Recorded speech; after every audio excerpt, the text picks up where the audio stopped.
தமிழ் நிறம் நேயர்களுக்கு அன்பு வணக்கம். மீண்டும் உங்களை சந்திப்பதில் மிகுந்த மகிழ்ச்சி. இன்றைக்கு நம்மிடையே ஓபிஎஸ் ஆதரவாளர் திரு கவிஞர் கண்ணன்ஜி அவர்கள் நம்மோடு இணைந்திருக்கிறார். வாருங்கள் நேயர்களே, சாட்ட பேசலாம்.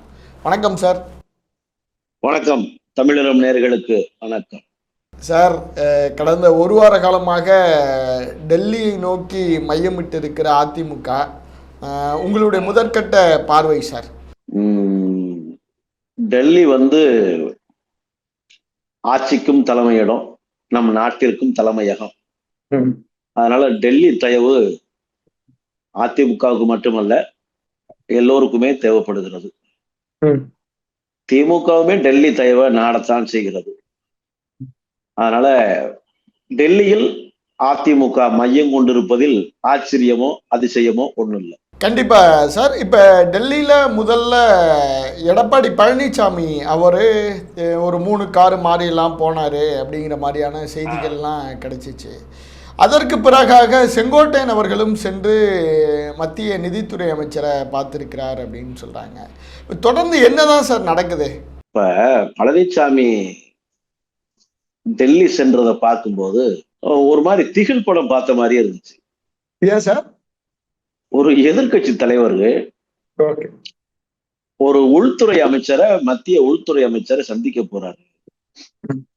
பப்ளிக்கா மீடியாக்கள்கிட்ட சொல்லிட்டு, மக்கள்கிட்ட சொல்லிட்டு, திமுகவினுடைய ஆட்சி அலங்கோலத்தை, நிர்வாக சீர்கேட்ட, சட்டம் ஒழுங்கு சீரழிவை சொல்லிட்டு சென்றிருக்கலாம். இந்த திமுகவினுடைய நிர்வாக சீர்கேடை நான் மத்திய உள்துறை அமைச்சர்கிட்ட போய் சொல்ல போறேன்னு சொல்லிட்டு போயிருக்கலாம். தொலைஞ்சு வச்ச அதிமுக அலுவலகத்தை போய் சுத்தி பார்த்து, அப்புறம் திடீர்னு ஓகே ஆயிடுச்சா, ஓகே ஆயிடுச்சு அப்படின்ட்டு அமித்ஷா வீட்டுக்கு போகும்போது 1 காரு 2 காரு 3 காருன்னு இந்த படத்துகள்ல திருடர்கள் தான் தங்களை தற்காத்துக் கொள்வதற்காக மாறி மாறி பயணிப்பாங்க. அது மாதிரி பழனிசாமியினுடைய பயணம்ங்கிறது எல்லோரும் எள்ளி நகையாடுகிற அளவிற்கு அந்த கேலி கூத்தா மாறிடுச்சுல நாமளும் பார்த்தோம். அதனால பழனிசாமியின் பயணம் முழுக்க தோல்வியில் தான் முடிந்திருக்கிறது. என்ன சார் தோல்வியில முடிஞ்சிருக்குன்னு சொல்றீங்க? எப்படி சொல்றீங்க? அவர் தோல்வியின் நாயகன் தானே. தொடர் தோல்வியின் நாயகன். அவர் உள்ளாட்சியில வெற்றி பெற மாட்டார், நகராட்சியில வெற்றி பெற மாட்டார், மாநகராட்சியில வெற்றி பெற மாட்டார். சட்டமன்றம், பாராளுமன்றம், இடைத்தேர்தல், இப்படி எந்த தேர்தல் வந்தாலும் அந்த தேர்தலில் அப்பொழுதெல்லாம் தோல்விதான் பழனிசாமிக்கு உறுதியாக தரப்படும் சன்மானம்ங்கிறத தமிழக மக்கள் தீர்க்கமா முடிவு பண்ணிட்டாங்க. அதனால பல்ட்டி அடிச்சு பார்க்கிறார், குட்டி கருணம் போட்டு பார்க்கிறார். அதனால தோல்வியை தொடர்ந்து அறுவடை செய்கிறார். இப்பொழுதும் அமித்ஷாவிடம் அதே தோல்வியைத்தான் அறுவடை செய்திருக்கிறார். கொஞ்சம் உள்ள வச்சு இறுக்கி விட்டுருப்பாங்கன்னு நினைக்கிறேன். அதான் அண்ணன் திக்கி திணறி முக்கி முணங்குறார். என்ன நடந்திருக்கு சார்? என்ன நடந்திருக்கு அந்த சந்திப்புல? அந்த சந்திப்புல என்ன நடந்திருக்கும், இந்த ஒரு படத்துல கவுண்டமணி அப்ப போய் நான் உள்ள போய் என்ன பண்ணிட்டு வரேன் பாருங்க அப்படின்னு சொல்லிட்டு உள்ள போவார். கதவை பூட்டுற வரைக்கும் வீராவாசனம் பேசுவார். கதவை பூட்டுற உடனே காலில் விழுந்து கிடப்பார். கவுண்டமணியாவது காலில் விழுகத்தை செய்வாரு. அது ஆக்டி. நம்ம அண்ணன் பழனிசாமி காலில் தவிர்த்து ஊர்ந்துருவாரு. அது யாரு காலுன்னு பார்க்க மாட்டாரு. அது அம்மா கால்னாலும் அமித்ஷா கால்னாலும் பதவிக்காக யார் காலை பிடிப்பதிலும் கூச்சப்படாத நபர். அதே பதவியை காப்பாற்றிக் கொள்ள யார் பதவி கொடுத்தார்களோ அவர் காலை வாருவதற்கும் கூச்சப்படாத நபர். அவருக்கு எந்த கூச்ச நாச்சமும் கிடையாது. நம்பிக்கையற்றவர், நாணயம் இல்லாதவர். கண்டிப்பா சார். அவர் வெளியில டெல்லி போயிட்டு தூத்துக்குடியில பத்திரிகையாளர்களை சந்திக்கிறார். அப்ப சொல்றாரு, ஓபிஎஸ் இல்ல பிரிஞ்சு போன யாரும் எல்லாரும் துரோகிகள், அவங்கள நாங்க சேர்க்க மாட்டோம் அப்படின்னு சொல்றாரு. அடுத்த ஒரு நாளுக்குள்ள களமே மாறுது. செங்கோட்டையன் திடீர்னு டெல்லி போறார். அப்போ ஓபிஎஸ் அவர்கள் சொன்ன கருத்து பெருவாலே ஆனால் கவனிக்கப்படல. ஆனால் அவர் என்ன கருத்து சொல்லியிருந்தார் அப்படின்னா, அவமானப்படுத்தப்படுவார் எடப்பாடி அப்படிங்கிற மாதிரி சொன்னார். உதவியை முதல்ல பதவியிலேருந்து பதவி விலகணும். பின்னாடி என்ன சார், என்ன கால்குலேஷன் போயிட்டு இருக்கு சார்? ஒரு பெரிய கால்குலேஷன்ல முற்பகல் செய்யின் பிற்பகல் விளை, வினை விதைத்தவன் வினை அறுப்பான், திணை விதைத்தவன் திணை அறுப்பான். பழனிசாமி தொடர்ந்து வினை விதைத்திருக்கிறார். பழனிசாமி தொடர்ந்து துரோகத்தை செய்திருக்கிறார். பழனிசாமி ஒரு பச்சை துரோகி என்பது பச்சை பிள்ளைக்கு கூட தெரியும். ஆனா துரோகத்தை பத்தி பேசுகிறார். ஒரு துரோகி, அவ்வளவுதான் அந்த துரோகத்தின் அளவு. சரி, இப்ப அண்ணன் செங்கோட்டைய அதிமுகவுல ஒரு எம்எல்ஏ, ஒரு மாவட்ட செயலாளர், இவரு டெல்லிக்கு போறாரு. பொதுச் செயலாளர்கிட்ட கேள்வி கேட்கப்படுது. உங்களை மாதிரி ஒரு ஊடகவியலாளர்கள் கேட்கிறாங்க, செங்கோட்டையன் டெல்லி சென்றிருக்கிறாரு, அதை பத்தி நீங்க என்ன நினைக்கணும்? அவர் எங்க போனோம் எனக்கு என்னங்க, எனக்கு என்ன தெரியும், நீங்க அவர்கிட்ட போய் கேளுங்க அப்படிங்க. ஒரு தலைவர், எந்த இயக்கத்தினுடைய தலைவராது இப்படி சொல்ல முடியுமா? திராவிடம் என்றால் என்னன்னு கேட்டா அதெல்லாம் படிச்சவங்கள்ட்ட போய் கேளுங்க அப்படிங்கிறது. உங்களுக்கு பொழுதுபோக்கு என்னன்னு கேட்டா நான் புஸ்தகம் படிப்பேன் அப்படிங்கிறது. கடைசி அந்த புஸ்தகம் படிச்சீங்கன்னா தக்கா புக்கா அந்த அந்த அந்த அந்த புத்து அப்படிங்கிறது முக்கி முன்னுறது, தெக்கி திணறது. ஆபிரகாம் லிங்கன ஆப்புன்னு 1/2 மணி நேரத்துக்கு இழுக்க வேண்டியது.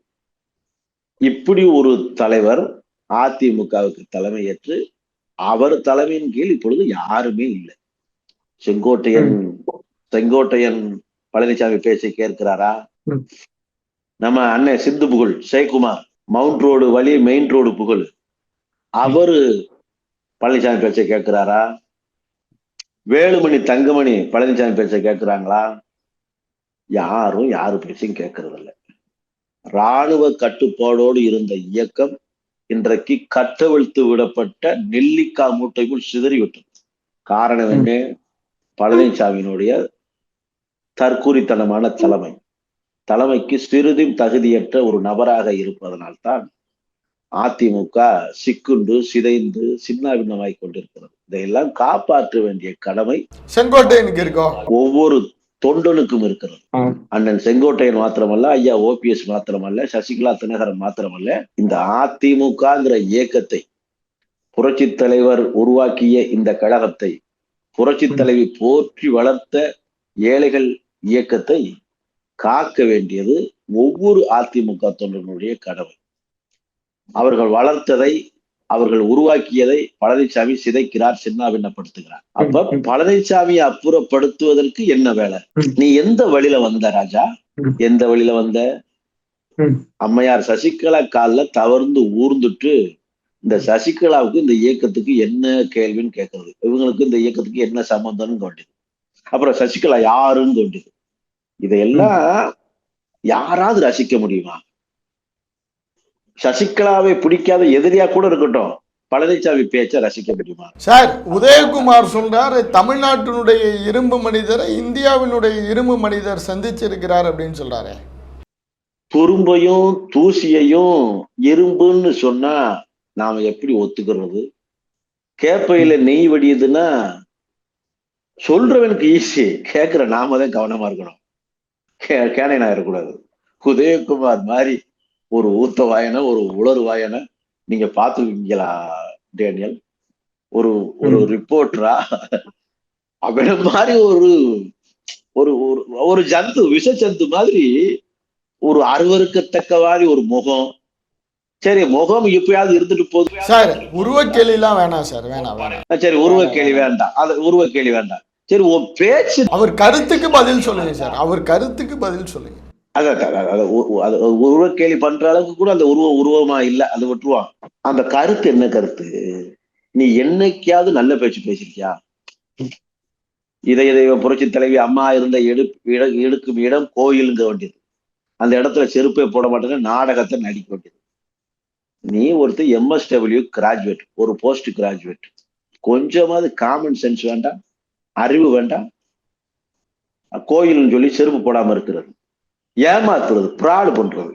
அப்புறம் அம்மா இறப்புக்கு அப்புறம் ஐயா ஓபிஎஸ் மாதிரி ஒரு விசுவாசியை நாங்க பார்த்ததே இல்லைன்னு வேண்டியது.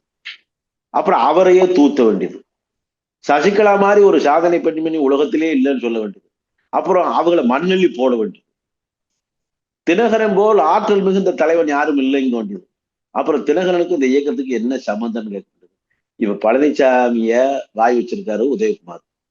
நல்லா பாருங்க, உதயகுமார் வாழ்த்தை ஒரு உருப்படி அல்ல.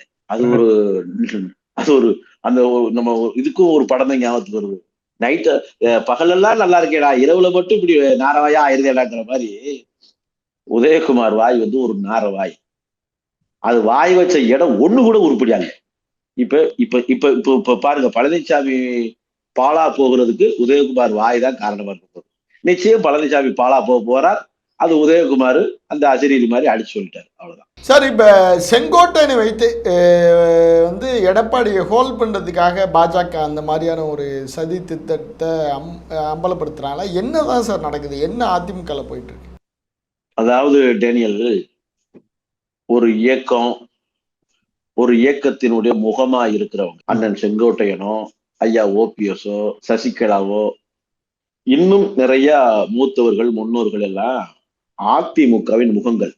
கொங்கு மண்டலம்னா அண்ணன் செங்கோட்டையன், தென் மண்டலம்னா ஐயா ஓபிஎஸ், டெல்டான்னா சசிகலா, இப்படிங்கிறதெல்லாம் அதிமுகவின் முகங்கள். இவங்களையும் அதிமுகவை பிரிக்க முடியாது.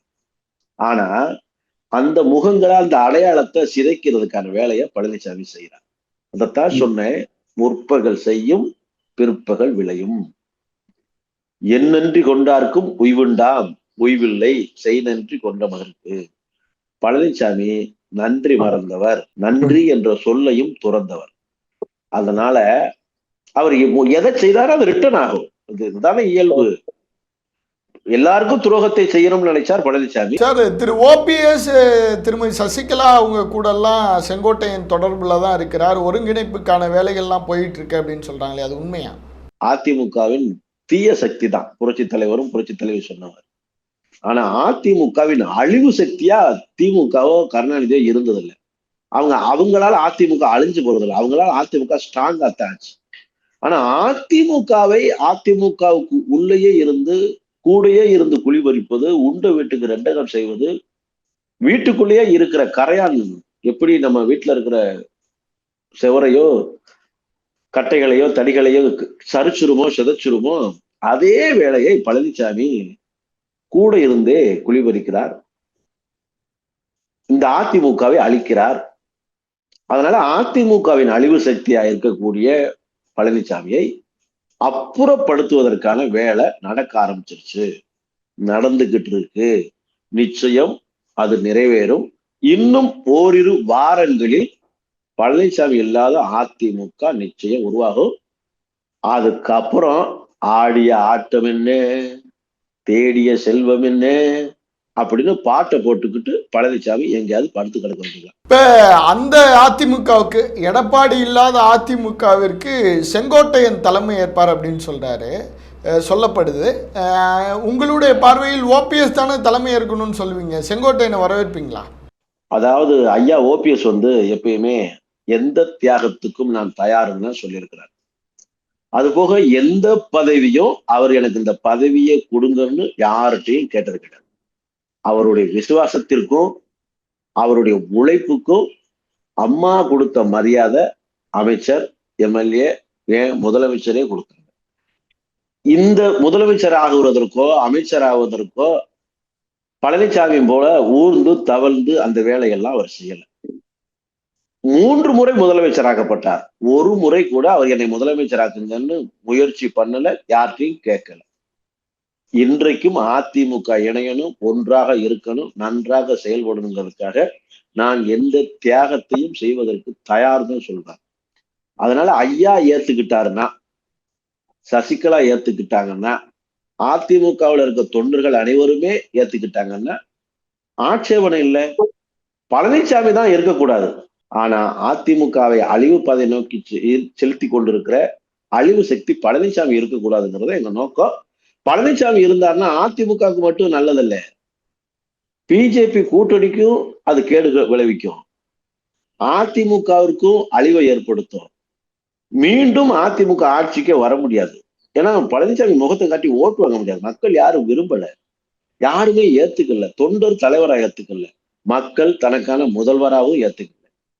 பழனிசாமியும் ஒரு எம்எல்ஏ கூட தகுதி இல்லாத நபராக ஆக்கி இந்த தேர்தல், இனிமே வரக்கூடிய எந்த தேர்தல் பழனிசாமி எங்கு நின்றாலும் அங்கு டெபாசிட் இழப்பது உறுதி.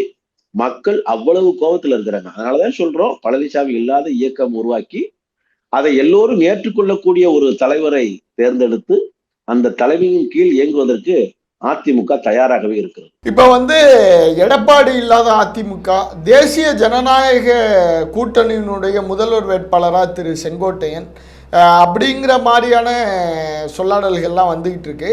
கிட்டத்தட்ட அதான் முடிவாகுமோ? அதுக்கு எதுவும் டெல்லி அது கன்சல்டேட் ஆகிறதுக்கு டெல்லி எதுவும் ஒரு நாள் குறிச்சிருக்கா? அதுக்குள்ள இதெல்லாம் அதிமுகவை உள்ளடக்கிய ஒருங்கிணைந்த அதிமுகவை உள்ளடக்கிய தேசிய ஜனநாயக கூட்டணி தமிழகத்தில் நிச்சயம் ஆட்சி அமைக்கும். அதற்கு செங்கோட்டையன் முதல்வர் வேட்பாளரா இருப்பார். செங்கோட்டையனோ ஐயா ஓபிஎஸோ, ஏன் நாளைக்கே டேனியல் அதிமுகவில் உறுப்பினராக சேர்ந்து எம்எல்ஏ சீட்டு பெற்று நின்று டேனியல் கூட வரலாம், ஒரு தொண்டன் கூட தலைமைக்கு வரலாங்கிறத. இப்படிதான் எடப்பாடி வந்தாரு, ஆனா அவரை மட்டும் ஒத்துக்க மாட்டீங்க. எடப்பாடி ஒரு தீய சக்திங்க, ஒரு துஷ்ட ஜந்து. அது waste, unfit for the politics. அவர் எந்த வகையிலும் ஏற்றுக்கிட முடியாது. அவருக்கு ஏதாவது இருக்குதா? ஒண்ணு பேச்சாற்றல் இருக்கணும், எழுத்தாற்றல் இருக்கணும், சுய சிந்தனை இருக்கணும், வசீகரம் இருக்கணும். ஏதாவது ஒண்ணு. கொள்ளையடித்த பணத்தை வைத்துக் கொண்டு மட்டும் கட்சி நடத்த முடியுமா? கண்டிப்பா கண்டிப்பா. பழனிசாமி ஒரு bad trend setter of the world politics. இதுவரைக்கும் நாம் படித்த அரசியல் வரலாற்றில் பழனிசாமி, அதாவது முகலாயர்கள் காலத்துல அப்ப மகனை கொண்டுருவான், இல்ல மகன் அப்பனை கொண்டுருவான், அண்ணன் தம்பியை கொண்டுருவான், இல்ல தம்பி அண்ணனை கொண்டுருவான். வெட்டு குத்து நிறைந்த அரசாட்சி தான் முகலாயர்களது அரசாட்சி. துரோகங்களுக்கு, அதுவும் குடும்ப துரோகங்களுக்கு மிக பேர் பெற்ற ஒரு நிர்வாகத்தை செய்தவர்கள் முகலாயர்கள் சாம்ராஜ்யம் தான். அந்த முகலாயர் சாம்ராஜ்யத்துல கூட வெட்டுக்குத்து சிறுபான்மையினர் மக்களை நீங்க இப்படி பேசுறது சரியா இருக்குமா சார்? நீங்க பாஜக கூட்டணின்னே உதாரணம் முகலாய பேரரசு அதோட கம்பேர் பண்ணலாமா? அன்னைக்கு முகலாய பேரரசு, அன்னைக்கு அதென்ன சிறுபான்மை அரசா என்ன டேனியல்? அதாவது ஒரு கம்பேர் பண்ணலாம், இல்ல ஒரு கோர்த்து விடலாம், சம்பந்தம் இல்லாம கோர்க்க கூடாது. செயினுக்கு கனெக்ஷன் கொடுக்குறாங்க, செயினுக்கு கயருக்கு கனெக்ஷன் கொடுத்தா போதும். அதனால இதுக்கும் சிறுபான்மையினருங்கிறதுக்கும் சம்பந்தம் கிடையாது. நாம சுதந்திரத்துக்கு அடைஞ்சதுக்கு அப்புறமே சிறுபான்மை பெரும்பான்மை அந்த கம்யூனிட்டியில் கிராஸ் எல்லாம் வருது. அதனால நான் சொல்றது வரலாற்று காலத்துல நடந்த நிகழ்வுல அந்த காலத்துல அவங்க அவ்வளவு துரோகத்தை குடும்பத்துக்குள்ள செஞ்சுக்கிட்டாங்க. அவங்க செஞ்சுக்கிட்டாங்க. அதுல சிறுபான்மைக்கு பெரும்பான்மைக்கு வேற கண்டிப்பா கண்டிப்பா. இப்ப ஒரே ஒரு விஷயம்னா, அப்படியாப்பட்ட முகலாயர் சாம்ராஜ்யத்துல கூட பழனிசாமி ஒரு பச்சை துரோகிய நம்ம படிக்கல. அவங்களுக்குள்ளும் துரோகம் இருந்திருக்கு, வேற அரசாட்சியிலும் துரோகங்கள் இருந்திருக்கு. பட் வேர்ல்டு ஹிஸ்டரியிலேயே இவ்வளவு ஒரு பேடு ட்ரெண்ட் செட்டர் தான் ஆட்சிக்கு வர்றதுக்காக நிறைய ராஜதந்திரங்களை செஞ்சிருப்பாங்க. ஆட்சிக்கு வர்றவனவா கொண்டுருவாங்க, தன்னை ஆட்சியில அமர்த்தியவங்களேவா நன்றி மறந்துருக்கிறாங்க. யாரெல்லாம் தாங்கி பிடிக்கிறாங்களோ அவங்கெல்லாம் தலையில ஏறி நின்னா, அதாவது வரம் கொடுத்த சிவன் தலையில் பழனிசாமி கை வைக்கிறார். சிவன் தனது வேலையை நிச்சயம் செய்வார். கண்டிப்பா சார். இப்ப இது டெல்லி, இதுக்கு ஏதாவது நாள் குறித்து இருக்கிறா? ஓபிஎஸ் டெல்லி போறாரா? அந்த மாதிரியான எதுவும் திட்டங்கள் இருக்கா சார்? டெல்லிக்கும் எங்களுக்கும் நீண்ட காலமாகவே ஒரு நட்பு ரீதியான தொடர்ந்து கொண்டுதான் இருக்கிறது. அப்ப சந்திப்பு உறுதி. நேற்று சந்தித்தோம், இன்று சந்திப்போம், நாளையும் சந்திப்போம், சந்தித்துக் கொண்டே இருப்போம், தமிழகத்தை பற்றி சிந்தித்துக் கொண்டே இருப்போம். நன்றி சார். நன்றி, வணக்கம்.